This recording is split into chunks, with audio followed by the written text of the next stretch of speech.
क्या आपने कभी किसी ऐसे सन्यासी को देखा है जो 7 फीट लंबा हो और उसकी वेशभूषा बिल्कुल सतयुग के ऋषियों जैसी हो? महाकुंभ में इस अद्वितीय सन्यासी की उपस्थिति ने सभी का ध्यान आकर्षित किया है। आज हम आपको एक ऐसे विदेशी सन्यासी के बारे में बताएंगे जिनकी साधना और जीवन शैली ने महाकुंभ में हलचल मचाई है। ये सन्यासी अपनी लंबाई और रहस्यमय रूप से तो चर्चा में है ही, साथ ही उनकी तपस्या और गहरी साधना ने उन्हें एक रहस्यमय व्यक्तित्व बना दिया है। इस वीडियो में हम जानेंगे कि ये सन्यासी कौन है और उनकी वेशभूषा का क्या गहरा रहस्य है। आत्मा प्रेम गिरि जी, जिनका जन्म नाम अलेक्सी अर्जुन था, एक अद्वितीय साधक है जिन्होंने 30 वर्षों से सनातन धर्म को अपनाया और नेपाल में कठिन तपस्या में रत है। उनका जीवन एक प्रेरणा है क्योंकि उन्होंने पश्चिमी जीवन शैली को छोड़कर भारतीय आध्यात्मिकता को अपनाया और उसे पूरी निष्ठा से जिया। उनकी भुजाओं की शक्ति, साधना का प्रभाव और रुद्राक्ष की माला उनकी वेशभूषा को ऐसे बना देती है जैसे वे सतयुग के अर्षि हों।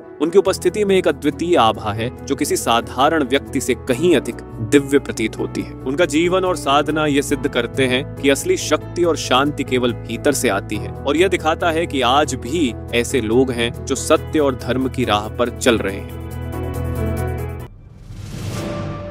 महाकुंभ, जो 144 वर्षों में एक बार होता है, एक ऐतिहासिक और धार्मिक आयोजन है जिसका महत्व पूरी दुनिया में है। इस बार महाकुंभ में एक विशेष दृश्य देखने को मिल रहा है। लाखों विदेशी संत इस दिव्य आयोजन का हिस्सा बन रहे हैं। इनमें से एक है आत्मा प्रेम गिरि जी, जिन्होंने सनातन धर्म अपनाया और नेपाल में वर्षों से तपस्या कर रहे हैं। ये विदेशी संत न सिर्फ भारतीय आध्यात्मिक परंपराओं को गहराई से समझ रहे हैं, बल्कि उन्हें अपने जीवन में आत्मसात भी कर रहे हैं। लोग यह जानने के लिए उत्सुक हैं कि आखिर क्यों इतनी बड़ी संख्या में विदेशी महाकुंभ में शामिल हो रहे हैं और वे भारतीय संस्कृति और धर्म में कैसे पूरी तरह से समाहित हो रहे हैं। आत्मा प्रेम गिरि जी अपने अनुयायियों को ब्रह्मचर्य का पालन करने की सिखाते हैं, जिसे वे आत्मा की शुद्धि और आध्यात्मिक विकास का सबसे शक्तिशाली उपाय मानते हैं। उनके अनुसार जब हम अपनी शारीरिक और मानसिक ऊर्जा को नियंत्रित और सही दिशा में लगाते हैं तो हम अपनी आंतरिक शक्ति को पूरी तरह से जागृत कर सकते हैं। उनके रशियन शिष्य पूरी तरह से इस जीवन शैली को अपना चुके हैं और उनका जीवन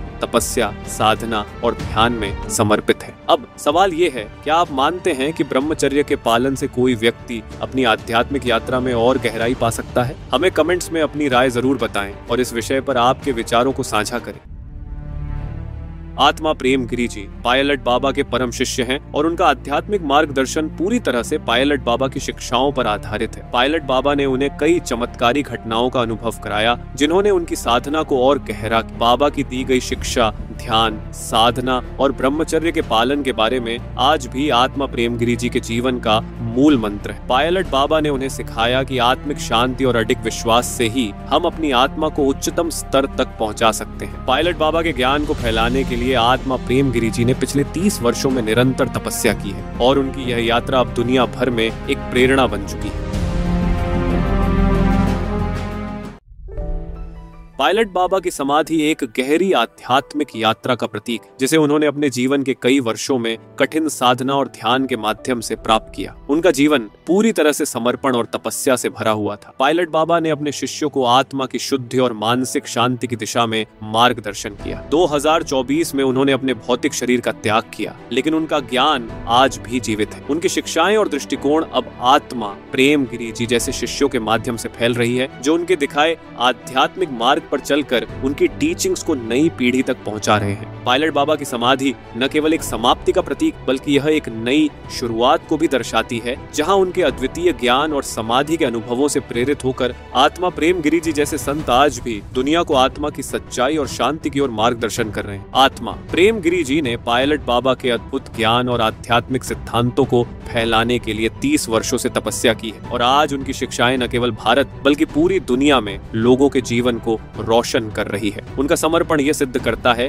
कि आध्यात्मिकता किसी एक देश या संस्कृति तक सीमित नहीं होती, यह सार्वभौमिक है। अब यह सवाल उठता है कि विदेशी संतों का भारत के आध्यात्मिक परिदृश्य पर क्या असर हो रहा है? क्या हम आधुनिक समाज में इन प्राचीन आध्यात्मिक प्रथाओं को अपनाकर एक नई दिशा प्राप्त कर सकते हैं? आपके विचार क्या हैं? क्या हमें इन शिक्षाओं को अपनाकर अधिक शांति, संतुलन और आत्मज्ञान की ओर कदम बढ़ाना चाहिए? कृपया अपने विचार कमेंट्स में जरूर साझा करें।